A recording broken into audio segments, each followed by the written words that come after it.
You've probably heard the name Kaspa before, maybe even several times. And you're wondering whether there's actually something behind it, or if it's just another coin built on hype that will eventually disappear into obscurity. Most videos about Kaspa usually just explain the price.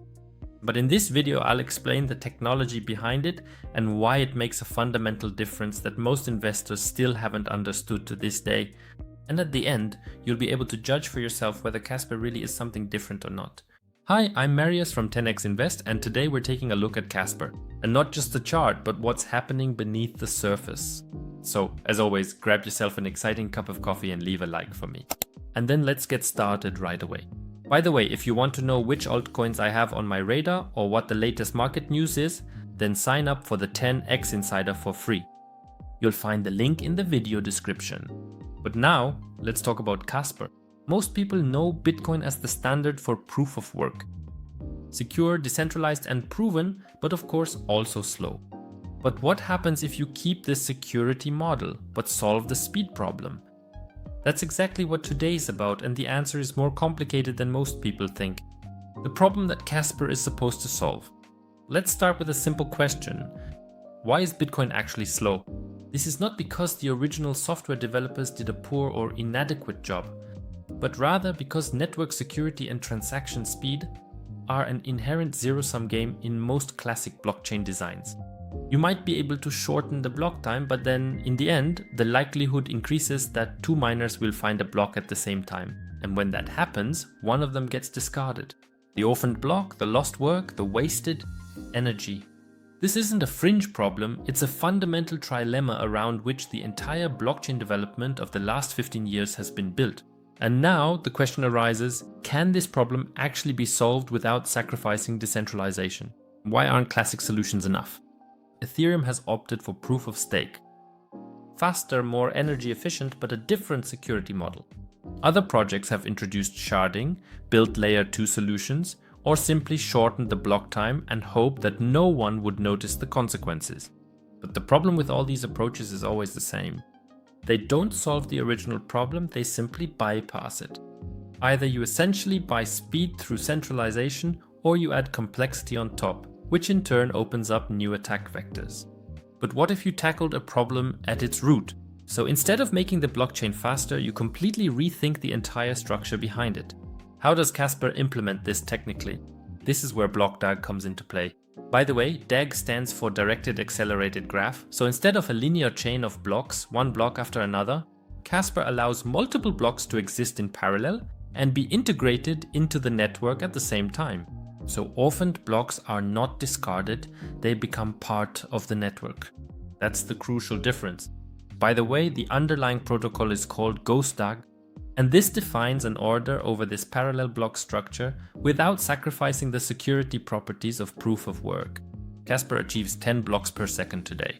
For comparison, Bitcoin produces a block every 10 minutes, and the team's long-term goal is 100 blocks per second. That's not a small difference, that's a completely different order of magnitude. Now to a question that many investors are asking themselves, namely whether this really remains decentralized or whether this increase in speed naturally comes at a price that isn't immediately apparent. What this means in practice? Kaspa is completely open source. So there is no central team here that has pre-reserved the token or anything like that. There is also no venture capital backlisting, no pre-mine. That is a rarity in this market. The project was started by Jonathan Zobleski, a researcher whose work on the DAG structure was already published in 2013. GHOSTDAG is not a new idea that was cobbled together. It is an academically grounded protocol design with a long history. Many say this makes Kaspa the most technologically clean proof-of-work project out there. By the way, I'll link my full analysis of Kaspa for you up here. It's quite interesting, with price scenarios up to 2030. But there is one aspect that no one talks about, or almost no one, namely what's missing. And why that could be more relevant for investors than the technology itself. What Kaspa doesn't have yet today and what that means. Kaspa doesn't have smart contracts on the network. Not yet. There are no dApps, no DeFi ecosystems and no NFTs. At least not to the extent that other layer 1 networks offer. However, the development team is working on KIP9, an extension that is supposed to enable programmable transactions on Kaspa. Whether that will succeed, within what time frame, and whether adoption will actually follow afterwards, those are still open questions. And this is also the point where, as an investor, you really need to be careful, because technology alone doesn't build market capitalization. Adoption does that. And what the connection between technology and adoption looks like with Kaspa, we'll come back to that in the conclusion. Back to the question from the beginning of the video. Is Kaspa really something different or not? And I can only say technologically they are something different. BlockDAG and GHOSTDAG solve a real problem in a way that is academic, solid, structured and clean. No pre-mine, no venture capital and fully decentralized. That sets Kaspa apart from most of the other altcoin landscape. The opportunities lie in technological leadership in proof of work, scalability, the growing awareness of decentralized infrastructures and possible smart contract updates. But the risks are also real.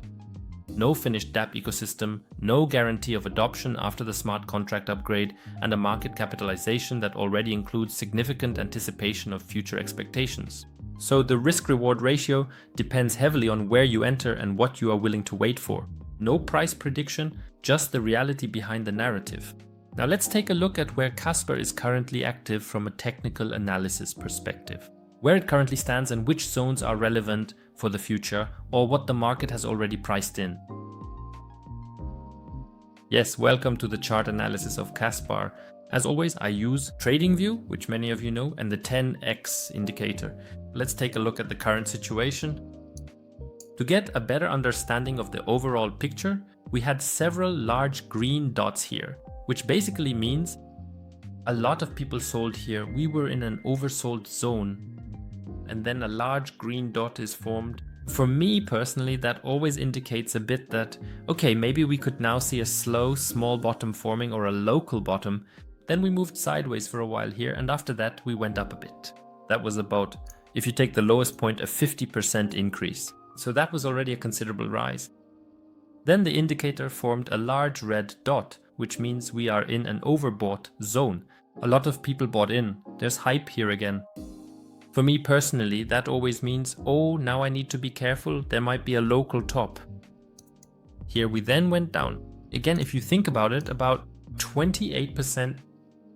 Then the current development, we had a small green dot here, which means we have a possible bullish trend reversal. We went up by about 17–18%. At the moment, we're kind of in no man's land here, so more in the middle range. We're not completely overbought yet, but also not sold. That also makes it so dangerous. Right now, Bitcoin has been massively pushed, and that in a bear market. I find it a bit strange, but if you or you all would like a video about the current situation, then just write #10x.